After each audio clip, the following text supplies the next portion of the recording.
हर हर महादेव। सांब सदाशिव, सांब सदाशिव, सांब सदाशिव, सांब सदाशिव। शिवपुराण श्री रुद्र संहिता पंचम खंड 37वां अध्याय शंखचूर्ण युद्ध। सनत कुमार जी बोले, हे व्यास जी, इस प्रकार देवताओं और दानवों में बड़ा भयानक विनाशकारी युद्ध चल रहा था। धीरे धीरे दानव देवताओं पर भारी पड़ने लगे। तब देवता अत्यंत भयभीत होकर अपनी रक्षा हेतु इधर उधर भागने लगे। कुछ देवता भागकर देवादिदेव भगवान शिव की शरण में आए। तब वे देवता बोले, प्रभु हमारी रक्षा करें। असुर सेना परास्त होने के बजाय हम पर हावी होती जा रही है। यदि शीघ्र ही कुछ नहीं किया गया तो हम अवश्य हार जाएंगे। देवताओं के ये वचन सुनकर भगवान शिव को बहुत क्रोध आया। वह उठकर खड़े हो गए और स्वयं युद्ध करने के लिए आगे बढ़े। युद्ध स्थल में पहुंचते ही उन्होंने असुरों की अक्षौहिणी सेना का नाश कर दिया। देवी भद्रकाली भी अनेक दैत्यों को मार मार कर उनका रक्त पीने लगी। इस प्रकार असुरों को युद्ध में कमजोर पड़ता देखकर देवताओं में एक नई जान आ गई। जो देवता इधर उधर अपने प्राणों की रक्षा के लिए भाग गए थे, वे भी पुनः आकर युद्ध करने लगे। उधर भद्रकाली देवी क्रोध से भरकर दैत्यों को पकड़ पकड़ कर अपने मुख में डालने लगी। स्कंद ने अपने बाणों से करोड़ों दानवों को मौत के घाट उतार दिया। यह देखकर असुर सेना भयभीत होकर अपने प्राणों की रक्षा करने हेतु इधर उधर भागने लगी।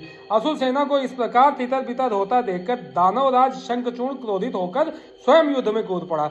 उसने अपने हाथों में धनुष बाण उठाया और भयानक बाणों की वर्षा करनी प्रारंभ कर दी। देखते ही देखते शंखचूर्ण ने देव सेना के अनेकों सैनिकों का संहार कर दिया। यह देखकर स्कंद देव आगे बढ़े और शंखचूर्ण को ललकारने लगे।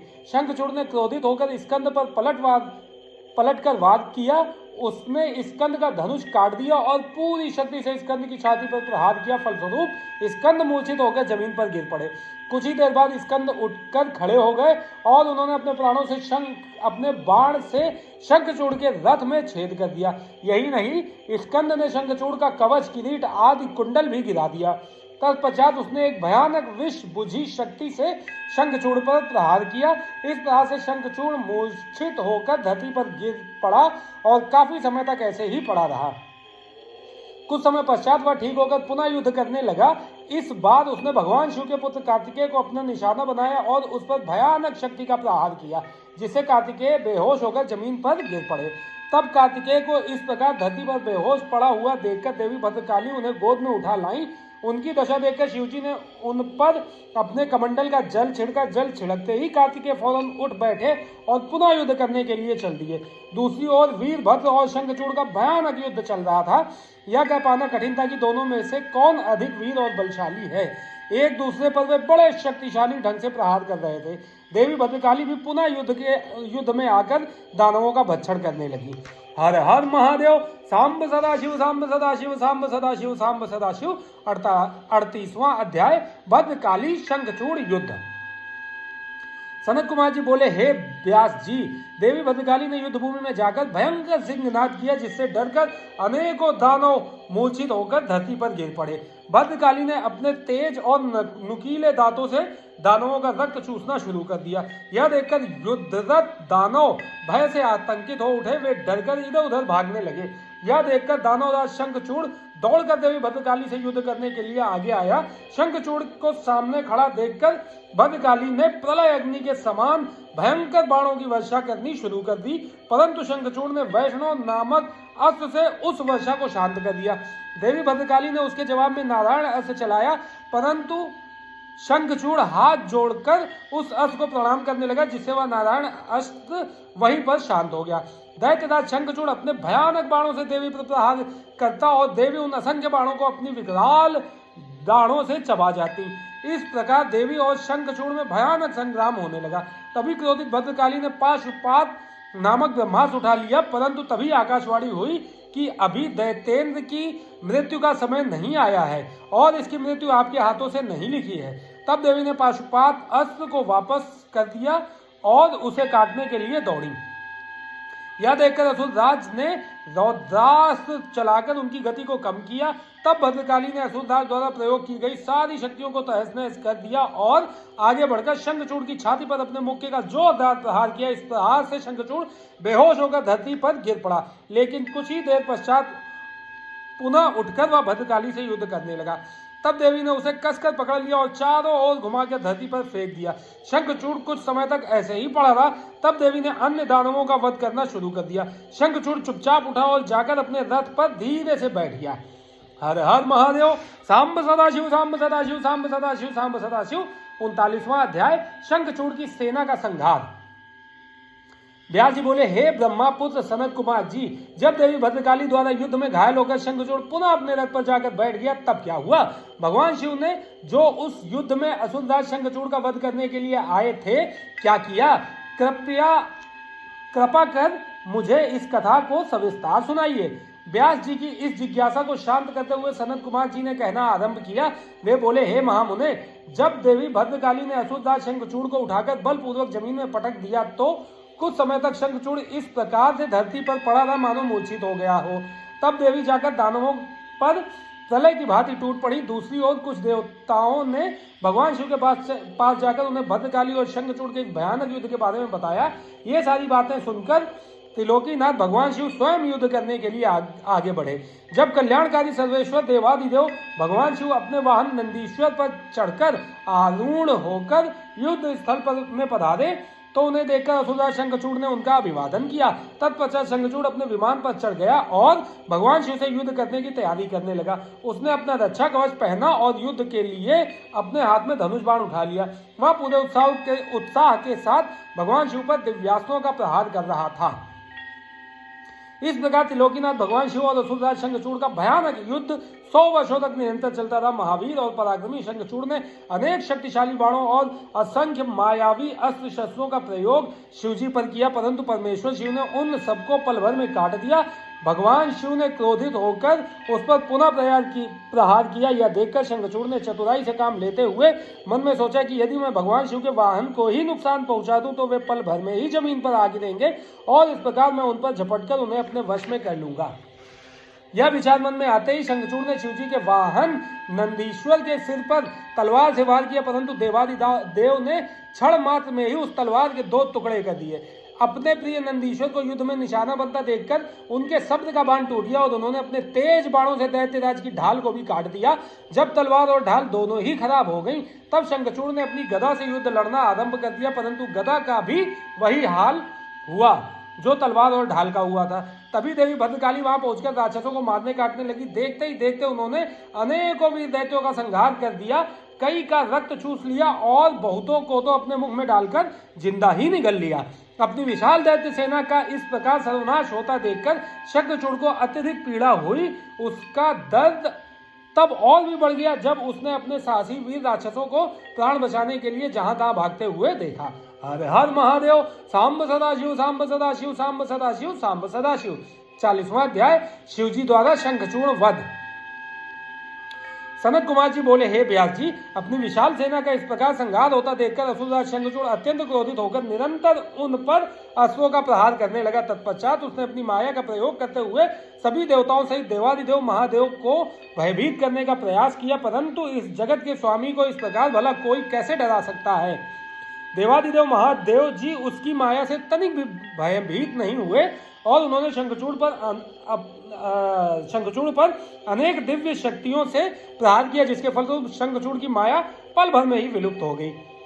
क्रोधित महादेव जी ने दैत्येंद्र का वध करने के लिए अपने हाथों में त्रिशूल उठा लिया। जैसे ही वे त्रिशूल का प्रहार करने आगे बढ़े तभी उन्हें एक आकाशवाणी सुनाई दी जो कि सिर्फ शिवजी के लिए ही थी। आकाशवाणी बोली, हे कल्याणकारी शिव, आप तो सर्वेश्वर हैं, इस जगत के स्वामी हैं। आपकी आज्ञा के बिना तो इस जगत में कुछ हो ही नहीं सकता। भगवान, आप इस तुच्छ राक्षस का वध करने के लिए त्रिशूल का प्रयोग क्यों कर रहे हैं? इसे मारना आपके लिए बहुत ही आसान है। भगवान, आप तो सब वेदों के परम ज्ञाता हैं तथा सब कुछ जानते हैं। जब तक शंखचूड़ के पास भगवान विष्णु का कवच और पतिव्रता स्त्री है तब तक शास्त्रानुसार यह अवध्य है।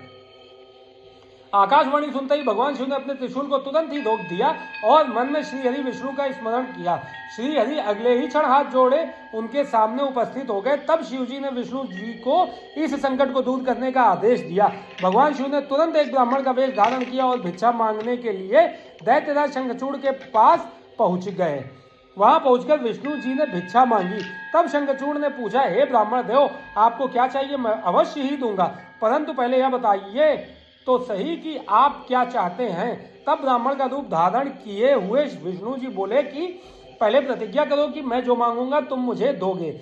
इस प्रकार जब शंखचूड़ ने ब्राह्मण को उसकी इच्छित वस्तु देने का वचन दे दिया, तब विष्णु जी ने उससे उसका कवच मांग लिया। कवच लेने के पश्चात वे ब्राह्मण के रूप में ही दैत्यराज की पत्नी देवी तुलसी के पास गए। मायावी विष्णु जी देवताओं के कार्य को पूरा करने के लिए देवी तुलसी के साथ भक्तिपूर्वक विहार करने लगे। दूसरी ओर जब भगवान शिव को अपनी दिव्य अलौकिक शक्ति द्वारा इस बात का ज्ञान हुआ कि शंखचूड़ की रक्षा करने वाला कवच और उसकी पतिव्रता स्त्री की शक्ति अब उसके साथ नहीं रही, तो तुरंत ही उन्होंने अपना विजय नामक त्रिशूल उठा लिया और पूरी शक्ति से उस त्रिशूल का प्रहार दैत्यराज पर किया। उस दिव्य त्रिशूल के प्रहार से पल भर में ही शंखचूड़ के प्राण पखेरु उड़ गए। दैत्यराज शंखचूड़ के मरते ही आकाश में दुदुम्बियां बजने लगी, चारों दिशाओं में मंगलगान होने लगा और भगवान शिव पर आकाश से फूलों की वर्षा होने लगी। वहां उपस्थित सभी देवता भगवान शिव की स्तुति करने लगे और उनको धन्यवाद कहने लगे। असुरराज शंखचूड़ भी भगवान शिव के हाथों मृत्यु को प्राप्त होकर अपने शाप से मुक्त हो गया। उसकी हड्डियों में एक विशेष शंख की जाति बनी। उसकी हड्डियों से एक विशेष शंख की जाति बनी। उस शंख में रखा गया जल अत्यंत शुद्ध माना जाता है और उसका उपयोग देवताओं पर जल चढ़ाने के लिए तथा घरों को शुद्ध करने के लिए किया जाता है। वह जल देवी लक्ष्मी और श्री हरि विष्णु को बहुत प्रिय है, परंतु इस जल को भगवान शिव की पूजा में प्रयोग नहीं किया जाता। इस प्रकार दैत्यराज शंखचूड़ के वध के पश्चात कल्याणकारी भगवान शिव प्रसन्नता पूर्वक नंदीश्वर पर आरूढ़ होकर देवी भद्रकाली, कुमार कार्तिकेय और गणेश सहित अपने अनेकों गणों को साथ लेकर पुनः अपने निवास कैलाश पर्वत की ओर चल दिए। तत्पश्चात अन्य देवता भी प्रसन्न हृदय से अपने लोगों को चले गए। हर हर महादेव। सांब सदाशिव, सांब सदाशिव, सांब सदाशिव, सांब सदाशिव। 41वां अध्याय। तुलसी द्वारा विष्णु जी को शाप।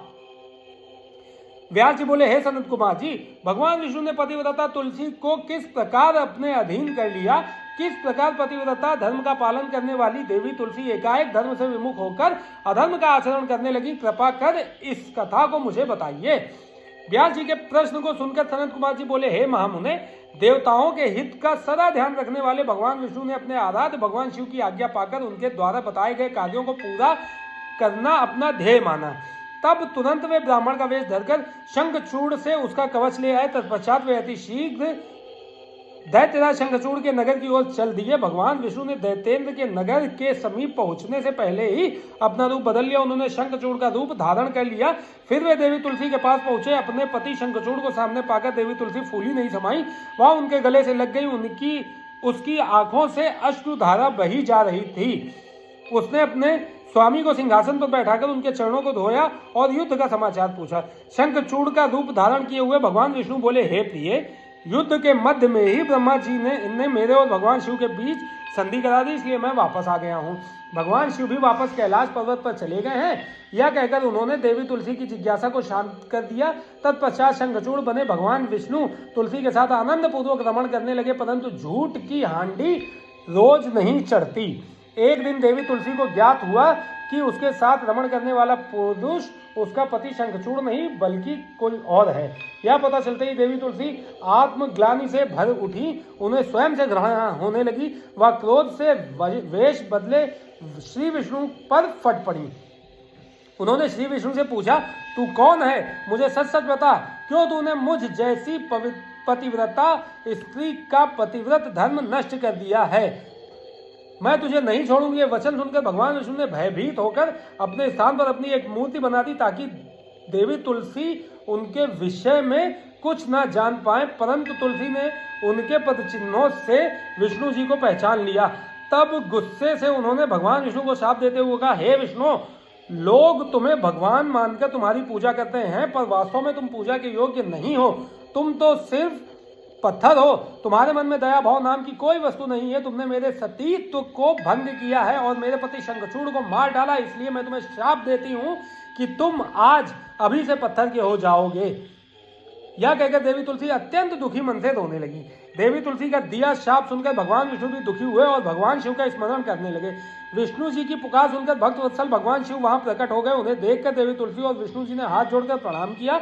तब वे देवी तुलसी को समझाने लगे। उन्होंने तुलसी को समझाया कि देवी, तुलसी, यह तो पूर्व निश्चित था। शंखचूड़ को मिले श्राप के फलस्वरूप उसका जन्म दानव कुल में हुआ और इसी कारण उसे मेरे हाथों मृत्यु प्राप्त हुई। देवी, तुम्हारी मनोस्थिति मैं समझ सकता हूँ, परंतु यह संसार नश्वर है, अतः तुम अपने द्वारा की गई तपस्या का फल लो और इस शरीर को त्याग दो। मेरे आशीर्वाद के फलस्वरूप तुम्हें दिव्य देह की प्राप्ति होगी, तुम्हारी श्री हरि में विशेष प्रीति होगी। इस शरीर को त्यागने के पश्चात जब तुम नया शरीर धारण करोगी तो तुम गंडकी नाम की नदी होगी और सभी के द्वारा पूजित होने के कारण प्रधान रूपा तुलसी के नाम से विख्यात होगी। चाहे स्वर्ग हो या पाताल या फिर पृथ्वी, तुम वनस्पतियों में श्रेष्ठ होगी और श्री हरि की विशेष कृपा सदा तुम पर रहेगी। तुमने जो श्री हरि को शाप दिया है वह भी अवश्य पूरा होगा। गंडकी के तट पर सदा भगवान विष्णु भी पाषाण के रूप में स्थित होंगे। तेज दांतों वाले अनेक कीड़े उस शिला को छेद कर उसमें चक्र बना देंगे। उस शिला को इस जगत में शालीग्राम के नाम से प्रसिद्धि मिलेगी। यह कहकर भगवान शिव अंतर्ध्यान हो गए। तत्पश्चात देवी तुलसी ने अपना शरीर त्याग दिया और गंडकी नदी बन गई। तब श्री विष्णु ने भी उस नदी के तट पर पाषाण के रूप में निवास किया। हर हर महादेव। सांब सदाशिव, सांब सदाशिव, सांब सदाशिव, सांब सदाशिव। 42वां अध्याय, हिरण्याक्ष वध।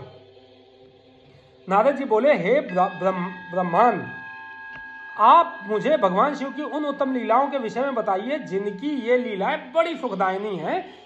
ब्रह्मा जी बोले, जलंधर के संहार के बारे में जानकर देवी सत्यवती के पुत्र व्यास जी सनत कुमार जी से यही बातें पूछने लगे।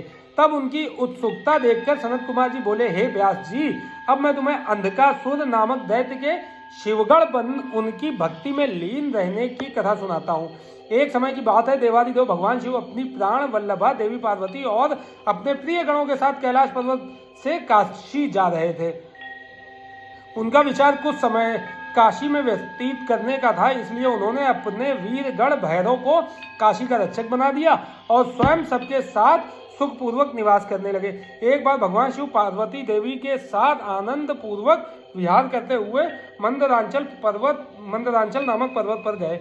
एक दिन शिव पार्वती बैठे आपस में वार्तालाप और मनोविनोद कर रहे थे। तभी देवी पार्वती ने अपने हाथों से भगवान शिव के नेत्र कुछ पल के लिए बंद कर दिए। भगवान शिव के नेत्र बंद होते ही चारों ओर भयानक अंधकार छा गया। उसी समय भगवान शिव के माथे से पसीने की कुछ बूंदें निकली। जैसे ही वे बूंदें धरती पर गिरी, तुरंत एक जटाधारी काला विकृत डरावना राक्षस वहां उत्पन्न हो गया और वह जोर जोर से हंसने लगा। उसकी भयानक आवाज सुनकर देवी पार्वती एकदम चौंक गईं कि एकाएक उनके सामने यह भयानक जीव कहां से प्रकट हो गया है। तब देवी पार्वती ने भगवान शिव से पूछा, हे स्वामी, यह भयानक पुरुष कौन है? यह सुनकर भगवान शिव मुस्कुराते हुए बोले, हे देवी, यह आपका पुत्र है। जब आपने मेरी आंखें बंद की उस समय मेरे माथे से कुछ पसीने की बूंदें गिरी, उसी से यह प्रकट हुआ है। यह जानकर कि वह पुरुष उनका पुत्र है, देवी बड़ी प्रसन्न हुई। भगवान शिव ने उसका नाम अंधक रख दिया। उसी समय हिरण्य नेत्र नाम का एक राक्षस पुत्र प्राप्ति की कामना मन में लेकर वन में घनघोर तपस्या कर रहा था। उसकी तपस्या से प्रसन्न होकर भगवान शिव से वरदान देने के लिए गए। उसने भगवान शिव से एक बलवान और वीर पुत्र की प्राप्ति की इच्छा प्रकट की। भगवान शिव ने कहा, हे हिरण्य नेत्र, मेरा पुत्र अंधक बड़ा ही वीर और बलवान है, तुम चाहो तो मैं उसे तुम्हें सौंप सकता हूँ। भगवान शिव के पुत्र को अपना पुत्र बनाने के लिए वह राक्षस व्यग्र हो उठा। उस पुत्र को प्राप्त कर हिरण्य नेत्र बहुत प्रसन्न हुआ और उसे गले से लगा लिया। भगवान शिव पुत्र अंधक को हिरण्य नेत्र को सौंप कर अपने धाम को चले गए। हिरण्य नेत्र अपने प्रिय पुत्र अंधक को साथ लेकर अपने घर लौट आया और उसको बहुत लाड़ प्यार से पालने लगा। तत्पश्चात हिरण्य नेत्र ने, जिसे हिरण्याक्ष भी कहा जाता था, पृथ्वीलोक और पाताल लोक के राज्यों को जीतकर अपने राज्य में मिला लिया। दैत्यों के राजा उस हिरण्याक्ष के आतंक से तीनों लोग कांपने लगे, यहाँ तक कि देवता भी व्याकुल और भयभीत हो गए। उन्होंने भगवान विष्णु को वाराह रूप धारण करके पाताल लोक भेजा। क्रोधित श्रीहरि ने हिरण्याक्ष का वध सुदर्शन चक्र से कर दिया। तत्पश्चात अंधक का राज्याभिषेक करवाया। सभी देवता भयमुक्त होकर बड़े प्रसन्न हुए और भगवान विष्णु की जय जयकार करने लगे। भगवान श्री हरि विष्णु आशीर्वाद देकर अपने वैकुंठ धाम को चले गए। अपने भाई हिरण्याक्ष के वध का समाचार पाकर उसका भाई हिरण्यकशिपु क्रोधित हो उठा और उसने भगवान शिव से वैर बांध लिया। हर हर महादेव। सांब सदाशिव सांब सदाशिव सांब सदाशिव सांब सदाशिव। 43वां अध्याय हिरण्यकशिपु की तपस्या और नरसिंह द्वारा उसका वध। सनत कुमार जी बोले, हे व्यास जी, वाराह रूपधारी श्री हरि विष्णु द्वारा अपने भाई हिरण्याक्ष का संहार किए जाने से हिरण्यकशिपु बहुत दुखी और क्रोधित तो था ही, अतः उसने अपनी असुर सेना को देवताओं का संहार करने की आज्ञा दी तथा अपनी विष्णु भक्त प्रजा को भी दंड देने के लिए कहा। तब आज्ञा पाकर स्वामी भक्त असुरों ने देवलोक का विनाश कर दिया। उनके आतंक से देवता स्वर्ग छोड़कर भाग खड़े हुए। हिरण्यकशिपु के राज्य में उसकी प्रजा को बहुत डराया जाता था। सबने भक्ति का मार्ग छोड़ दिया था। विष्णु भक्तों की खैर नहीं थी। एक दिन हिरण्यकशिपु अपने भाई हिरण्याक्ष को जलांजलि देकर उसकी स्त्री और बच्चों से मिला और उन्हें सांत्वना दी। दैत्यराज हिरण्यकशिपु के मन में विचार आया कि मैं अजर अमर अजय हो जाऊं और मेरा कोई प्रतिद्वंदी ना रहे तो कोई भी मुझे हरा नहीं सकेगा और तब सभी मुझे झुककर प्रणाम करेंगे। यह सोचते ही हिरण्यकशिपु मंदरांचल पर्वत पर जाकर घोर तपस्या करने लगा। तपस्या हेतु वह अपने पैर के एक अंगूठे पर खड़ा था। सिर के ऊपर दोनों हाथ जोड़कर आसमान की ओर देखते हुए वह घोर तपस्या कर रहा था। इधर जब हिरण्यकशिपु तपस्या में लीन था तो देवताओं ने असुरों से अपना राज्य छीन लिया। वे आनंद पूर्वक अपना राज्य करने लगे। हिरण्यकशिपु की तपस्या का तेज दिन प्रतिदिन बढ़ता ही जा रहा था। उसके तप की अग्नि से देवता तप्त हो उठे और भयभीत होकर ब्रह्मा जी के पास गए। तब सब देवताओं ने हाथ जोड़कर ब्रह्मा जी को प्रणाम किया। तत्पश्चात उन्होंने बताया कि हे प्रभु, दैत्यराज हिरण्यकशिपु की तपस्या के तेज से सब लोग भयभीत हो रहे हैं। आप कृपा करके हमें भयमुक्त कीजिए। सब देवताओं की प्रार्थना सुनकर ब्रह्मा जी हिरण्यकशिपु को वध देने के लिए उस स्थान पर गए जहां वह तपस्या कर रहा था। वहां जाकर उन्होंने हिरण्यकशिपु से कहा, वत्स, मैं तुम्हारी तपस्या से बहुत प्रसन्न हूँ। तुम जो चाहो वर मांग सकते हो। मैं तुम्हारी मनोकामना अवश्य पूरी करूंगा। ब्रह्मा जी के ये शुभ वचन सुनकर हिरण्यकशिपु ने आंखें खोल दी और हाथ जोड़कर सामने खड़े ब्रह्मा जी को प्रणाम किया। तत्पश्चात वह बोला, हे प्रजापति, हे पितामह, मैं चाहता हूँ कि मुझे कभी भी मृत्यु का भय ना हो। मैं किसी अस्त्र शस्त्र पाश वज्र सूखे पेड़ पर्वत जल अग्नि से ना मरूं। देवता दैत्य मुनि सिद्धवर अथवा सृष्टि की कोई भी रचना मेरा वध ना कर सके। दिन रात स्वर्ग नर्क पृथ्वी पाताल अंदर बाहर कहीं भी किसी भी समय मेरी मृत्यु ना हो सके। ब्रह्मा जी ने प्रसन्न होते हुए तथास्तु कह दिया। तुम्हें तुम्हारे अभीष्ट फलों की अवश्य प्राप्ति होगी। जो वरदान तुमने मांगा है वह अवश्य फलीभूत होगा। तुमने 96,000 वर्षों तक तपस्या करके मुझे प्रसन्न किया है। अब तुम सुखपूर्वक राज्य करो। अपना इच्छित वरदान प्राप्त करके दैत्यराज हिरण्यकशिपु बहुत प्रसन्न हुआ और हाथ जोड़कर ब्रह्मा जी की स्तुति करने लगा। तत्पश्चात ब्रह्मा जी अंतर्ध्यान हो गए। हिरण्यकशिपु अपने घर वापस चला गया। वहां पहुंचकर उसके मन में यह विचार आया कि अब मैं अमर हो गया हूं, अब कोई भी मुझे नहीं मार सकता, इसलिए अब मुझे अपने राज्य का विस्तार करना चाहिए। यह विचार मन में आते ही उसने तीनों लोगों पर अपना अधिकार स्थापित करने का निर्णय किया। उसने देवताओं से भयंकर संग्राम किया और उन्हें हराकर उनके राज्य पर अधिकार कर लिया। देवता अपने प्राणों की रक्षा हेतु वहां से भाग खड़े हुए और भगवान श्रीहरि विष्णु के पास गए। भगवान श्रीहरि के पास पहुंचकर देवताओं ने उन्हें अपनी व्यथा सुनाई और उनसे अपनी पीड़ा और कष्टों को दूर करने की प्रार्थना की। तब विष्णु जी ने उन्हें आश्वासन दिया कि वे स्वयं हिरण्यकशिपु का वध करके उन्हें उसके अत्याचारों से मुक्ति दिलाएंगे। भगवान विष्णु के आश्वासन पर देवता उन्हें धन्यवाद देकर बैकुंठ लोक से वापस आ गए। वे अपनी रक्षा के लिए अलग अलग जगहों पर निवास करने लगे। उधर श्रीहरि विष्णु ने देवताओं को उनके कष्टों से मुक्ति दिलाने हेतु दैत्यराज हिरण्यकशिपु का संहार करने का निश्चय किया, परंतु ब्रह्मा जी द्वारा दिए गए वरदान को भी उन्हें पूरा करना था। तब विष्णु जी ने ऐसा रूप धारण किया जो आधा मनुष्य के जैसा था और आधा शेर जैसा था। ऐसा अत्यंत भयानक रूप धारण कर विष्णु जी अग्नि के समान प्रलयंकारी नजर आ रहे थे। नरसिंह के रूप में श्री हरि ने दैत्यराज हिरण्यकशिपु की नगरी में प्रवेश किया। उस समय सूर्यास्त का समय हो रहा था। उनका यह अनोखा भयानक रूप देखकर दैत्य सेना के वीर उन पर टूट पड़े और उनसे युद्ध करने लगे। तब बल भर में ही उन्होंने सब दैत्यों को मार गिराया और राजमहल की ओर चल दिए। तभी विष्णु जी के परम भक्त और दैत्यराज हिरण्यकशिपु के पुत्र प्रहलाद की दृष्टि नरसिंह भगवान पर पड़ी।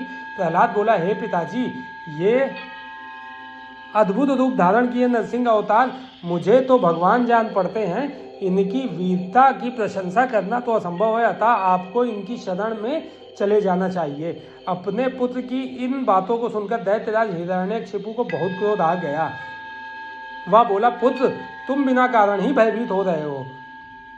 तुम दैत्यों के अधिपति के पुत्र हो, तुम्हें इस प्रकार कायरता भरी बातें कदापि नहीं करनी चाहिए। यह कहकर हिरण्यकशिपु ने अपने सैनिकों को आदेश दिया कि शीघ्र जाकर विचित्र आकृति वाले उस जीव को बंदी बनाकर ले आओ।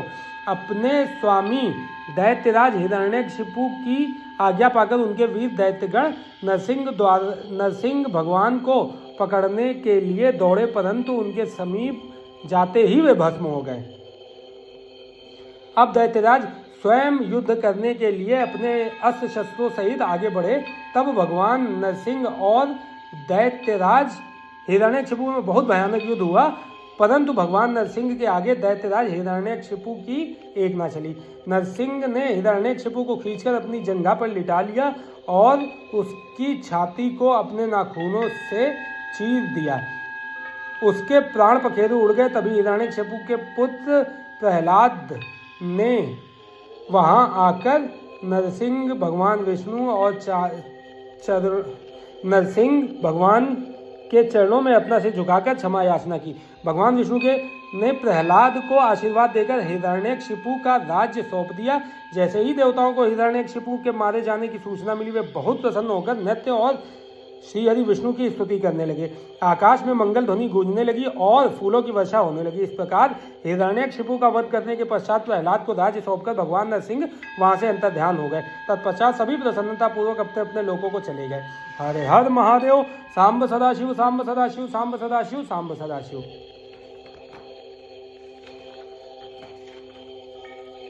40वां अध्याय, अंधक की अंधता। सनत कुमार जी बोले, हे व्यास जी, एक बार हिरण्याक्ष के पुत्र अंधक से उसके भाइयों ने मजाक उड़ाते हुए कहा, अंधक, तुम तो अंधे और कुरूप हो, भला तुम राज्य क्या करोगे? दैत्यराज हिरण्याक्ष तो मूर्ख थे, जो भगवान शिव की इतनी कठोर तपस्या कर उन्हें प्रसन्न करके भी तुम जैसा कुरूप नेत्रहीन और बेडौल पुत्र वरदान में प्राप्त किया।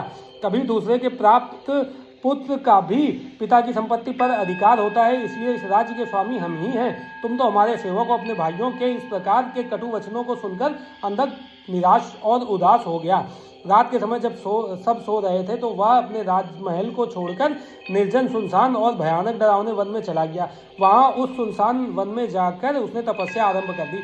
वह 10,000 वर्षों तक घोर तपस्या करता रहा, परंतु जब कोई परिणाम नहीं निकला तो उसने अपने शरीर को अग्नि में जलाकर होम करना चाहा। ठीक उसी समय स्वयं ब्रह्मा जी वहां प्रकट हो गए। ब्रह्मा जी बोले, पुत्र अंधक, मांगो क्या मांगना चाहते हो? मैं तुम्हारी तपस्या से बहुत प्रसन्न हूँ। तुम अपना इच्छित वर मांग सकते हो, मैं तुम्हारी मनोकामना अवश्य ही पूरी करूंगा। यह सुनकर अंधक बहुत प्रसन्न हुआ। उसने हाथ जोड़कर ब्रह्मा जी की स्तुति की और बोला, हे कृपानिधान ब्रह्मा जी, यदि आप मुझ पर प्रसन्न होकर मुझे कोई वर देना चाहते हैं तो आप कुछ ऐसा करें कि मेरे निष्ठुर भाइयों ने जो मुझसे मेरा राज्य छीन लिया है, वे सब मेरे अधीन हो जाएं, मेरे नेत्र ठीक हो जाएं, अर्थात मुझे दिव्य दृष्टि की प्राप्ति हो तथा मुझे कोई भी न मार सके। वह देवता, गंधर्व, यक्ष, किन्नर, मनुष्य, नारायण अथवा स्वयं भगवान शिव ही क्यों न हो। अंधक के इन वचनों को सुनकर ब्रह्मा जी बोले, हे अंधक, तुम्हारे द्वारा कही हुई दोनों बातों को मैं स्वीकार करता हूँ, परंतु इस संसार में कोई भी अजर अमर नहीं है। सभी को एक न एक दिन काल का ग्रास बनना पड़ता है। मैं सिर्फ तुम्हारी इतनी मदद कर सकता हूँ कि जिस प्रकार की और जिसके हाथ से तुम चाहो अपनी मृत्यु प्राप्त कर सकते हो। तब ब्रह्मा जी के वचन सुनकर अंधक कुछ देर के लिए सोच में डूब गया। फिर बोला, हे प्रभु, तीनों कालों की उत्तम, मध्यम और नीच नारियों में से जो भी नारी सबकी जननी हो, सब में रत्न हो, जो सब मनुष्यों के लिए दुर्लभ और शरीर व मन के लिए अगम्य है, उसको अपने सामने पाकर जब मेरे अंदर काम भावना उत्पन्न हो, उसी समय मेरा नाश हो। इस प्रकार का वरदान सुनकर ब्रह्मा जी ने तथास्तु कहा और उससे बोले, दैत्येंद्र, तेरे सभी वचन अवश्य पूरे होंगे। अब तू जाकर अपना राज्य संभाल। ब्रह्मा जी के वचन सुनकर अंधक बोला, हे भगवान, अब मेरा शरीर इस लायक नहीं रहा कि मैं युद्ध कर सकूं। अब तो मेरे शरीर में सिर्फ नसें और हड्डियां ही बची हैं। अब मैं कैसे युद्ध कर पाऊंगा और अपनी शत्रु सेना को परास्त कर पाऊंगा। इस प्रकार के वचनों को सुनकर ब्रह्मा जी मुस्कुराए और उन्होंने अंधक के शरीर का स्पर्श किया। उनके स्पर्श करते ही अंधक का शरीर भरा पूरा हो गया। अब वह परम शक्तिशाली योद्धा जान पड़ता था, जिसके सामने अच्छे से अच्छा वीर भी ना टिक पाए। इस प्रकार अंधक को मनोवांछित वर देकर ब्रह्मा जी वहां से अंतर ध्यान हो गए। तत्पश्चात अंधक भी प्रसन्नता पूर्वक अपने घर की ओर चल दिया। जब अंधक ने अपने राज्य में प्रवेश किया तो यह जानकर कि अंधक को ब्रह्मा जी से वरदान प्राप्त हुआ है, सारे दानव उसके वश में होकर उसके दास बनकर रहने लगे। तब अंधक ने विचार किया कि हमें दैत्य साम्राज्य का विस्तार करना चाहिए और अपने घोर शत्रु देवताओं को पराजित करके उनके राज्य पर अधिकार स्थापित कर लेना चाहिए। यह सोचकर दैत्यराज अंधक ने अपनी विशाल दैत्य सेना के साथ स्वर्ग लोक पर आक्रमण कर दिया और स्वर्ग पर अपना आधिपत्य जमा कर देवराज इंद्र को अपना बंधक बना लिया। तत्पश्चात उसने नागों, सुपर्णों, श्रेष्ठ राक्षसों, गंधर्वों, यक्षों, मनुष्यों, ऊंचे ऊंचे पर्वतों और भयानक वृक्षों और सिंहों को भी युद्ध में परास्त कर अपने अधीन कर लिया। अंधक मदान्ध होकर कुमार्गी हो गया। उसने स्वर्ग, भूतल और रसातल की सर्वश्रेष्ठ सुंदरियों को अपनाकर उनके साथ रमणीय विहार किया। दिन पर दिन वह बुराइयों के दलदल में धंसता ही जा रहा था। उसने वैदिक धर्म का पूर्णतया त्याग कर दिया था। एक दिन उसके दुर्योधन, वैदर्श और हस्ती नामक 3 मंत्री उसके पास आए और बोले, हे दैत्येन, हमने मंदरांचल पर्वत की एक गुफा में एक मुनि को देखा है जो कि योग ध्यान में मग्न आंखें बंद करके बैठा है। उस रूपवान मुनि के मस्तक पर अर्धचंद्र, कमर में गजेंद्र की खाल बंधी है, सिर पर जटाजूट, गले में खोपड़ियों की माला और उसके शरीर पर बड़े भयानक सांप लिपटे हुए हैं। उस मुनि के एक हाथ में त्रिशूल तो दूसरे में डमरू है। अपने गौर अंगों पर उसने भस्म लपेट रखी है। उस तपस्वी का वेश बड़ा ही अद्भुत है। साथ ही एक विकराल वानर अनेक आयुधों को धारण किए उस तपस्वी की रक्षा कर रहा है।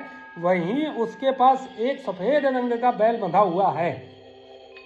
उस तपस्वी के पास एक सुंदर रत्न स्वरूपा नारी बैठी है जो संपूर्ण शुभ लक्षणों से युक्त है। उसका रूप बड़ा मनोहारी है जो सभी के मन को मोह लेता है।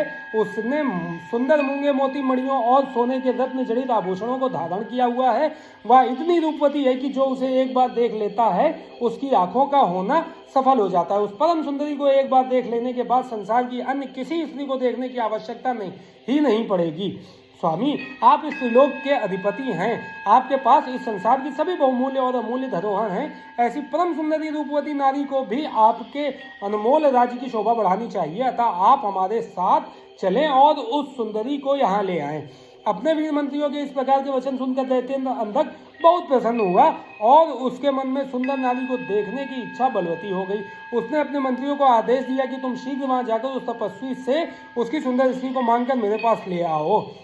अपने स्वामी दैत्यराज अंधक की आज्ञा पाकर वे तीनों मंत्री पुनः उसी स्थान पर गए और भगवान शिव से बोले, हे महातपस्वी ब्राह्मण, हमारे स्वामी दैत्यराज अंधक आपकी भार्या की सुंदरता के विषय में जानकर उन पर मोहित हो गए हैं और उन्हें अपनी पटरानी बनाना चाहते हैं। आप सहर्ष उन्हें हमें सौंप दें। उनके ऐसे वचनों को सुनकर शिव जी को बहुत क्रोध आया, परंतु वे फिर भी सिर्फ इतना ही बोले,